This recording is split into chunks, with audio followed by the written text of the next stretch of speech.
Greetings everyone! Welcome to the issue 267 review. Things are getting crazy, and what do I mean by this? We'll find out after the recap.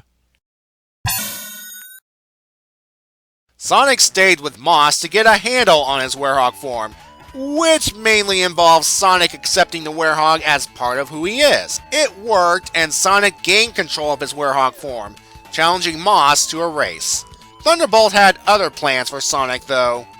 Meanwhile, the Freedom Fighters tracked down another Chaos Emerald in Eggman's possession and split off into teams to retrieve it, with Cream, Cheese, and Big exempt from this task.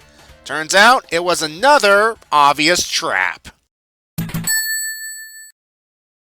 Sonic the Werehog and Moss are racing through the jungle, the Werehog using his mighty stretchy arms to keep up and to quote-unquote win. Sonic understands that while his body may have changed, it will still be Sonic, with more muscle, though he's not keen on being shaggy and questioning his cleats. Moss hopes Sonic can stay longer, but he understands his need to return to his friends. Then Thunderbolt's Super Badnik, the Flying Dynamo, attacks, and Sonic is ready to pounce, along with Mighty and Ray. In Sand Hill Zone, Team Freedom struggles against the E-Series robots and... Wait!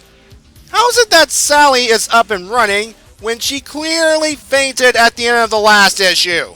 Moving on, the team's losing badly, which prompts Rotor on Sky Patrol to take Team Fighters onto the field. He leaves Nicole in charge of the airship, and at the same time, a small A container approaches Sky Patrol and out emerges... one moment, folks.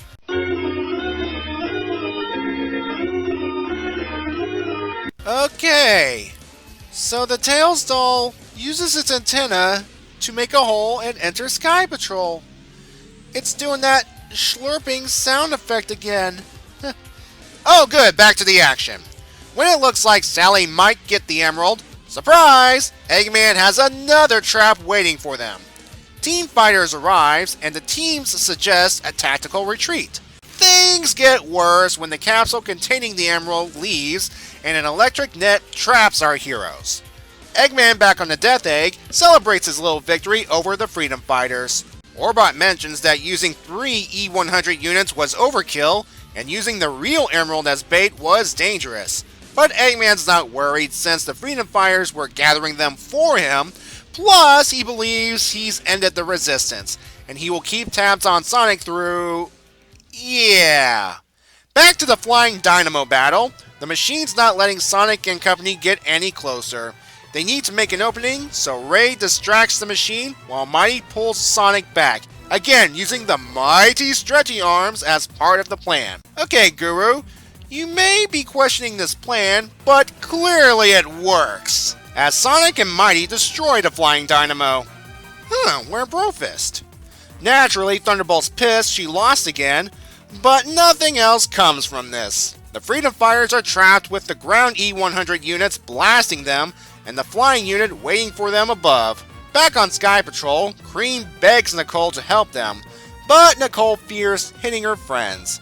So Cream takes initiative, of course, and has Cheese, Teapup, and Omochow distract the flying E100 unit, while she and Big help with the evac. With everyone on board, Sky Patrol retreats, with Nicole laying cover fire.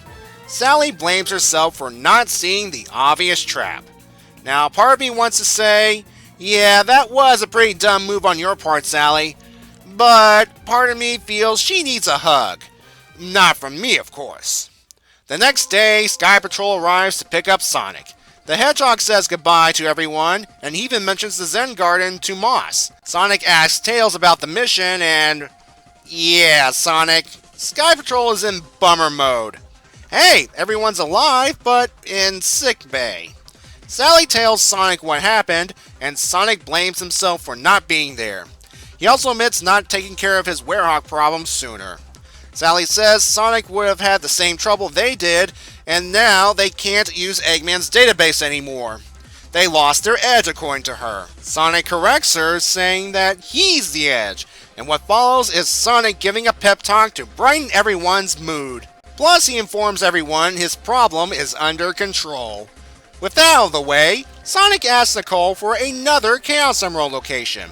She brings up the advertisement for the tournament, which prompts reactions from Sonic and Sally. At an office, Coconuts questions someone about advertising a Chaos Emerald as a prize. That someone is a green hedgehog named Breezy, who wants a fight to remember. Told you things got crazy. First, there was the Freedom Fighters' total defeat. Sally thought Eggman was slipping, but he's sharper than ever. 3 E-Series robots, the egg capsule that attacks, which by the way reminds me of the Flying Battery Zone mini-boss, and finally, the laser fence that trapped the team. It was only through Cream and Company's interference that everyone escaped alive. Yep, the old leaving team members behind only for them to save everyone later cliche. Though I did like seeing the team lose because having them win every time diminishes the threat Eggman posed. And hopefully Sally learned from this experience. Never underestimate your enemy and your lesser teammates, and to recognize an obvious trap when you see one. Now on to Sonic's story. I did like how the first few pages of this issue complement the first few pages of the previous issue. It does remind me of the day-night system from Sonic Unleashed, which makes sense because the comic is currently adapting elements from that game. The battle with the Flying Dynamo, while short, did have a creative solution involving the Werehog's mighty stretchy arms. And there's no follow-up with Thunderbolt. Too bad. Maybe we'll see her again in a future issue.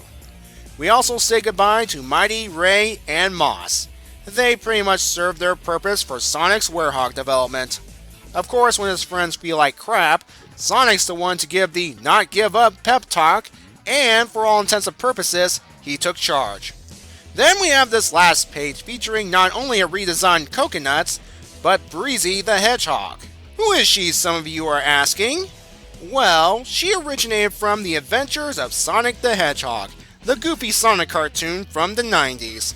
In the cartoon, Breezy was a robot built by Dr. Robotnik with the sole purpose of seducing Sonic while the Doctor carried out his plans without interference. Breezy does fall in love with Sonic for real and confessed everything, allowing the Blue Hedgehog to save the day. Sonic and Breezy don't stay together, but she does make 2 more appearances in the cartoon. At this point, we don't know much about comic Breezy, but Sonic and Sally's reaction implies there's history. Plus, she's the one holding the championship that features a Chaos Emerald as the grand prize. In fact, this tournament was first brought up back in Sonic Universe 66. Before I end this review, I want to point out that while Jamal Peppers did pencil most of the issue, Evan Stanley took over at some point. The last time this happened was in Part 4 of the Sonic Megaman crossover. Megaman issue 25 to be specific. When that happened, Jamal Peppers had health issues. I'm sure hoping this guy's okay. I don't want anything bad happening to him. I'll give this story a 7.5. Next time, we're starting a game adaptation within another game adaptation. Sonic the Fighters to be specific. So until then, have a good... Oh, you. I suppose I should mention that you snuck aboard Sky Patrol, making that slurping sound, and you're going to spy on our heroes, and I suppose you might commit sabotage or grow into a monster. However, I hope the team discovers you at night, because guess what? Sonic has a new form, and he'd love to use you as a chew toy. It's going to be glorious. It's going to be...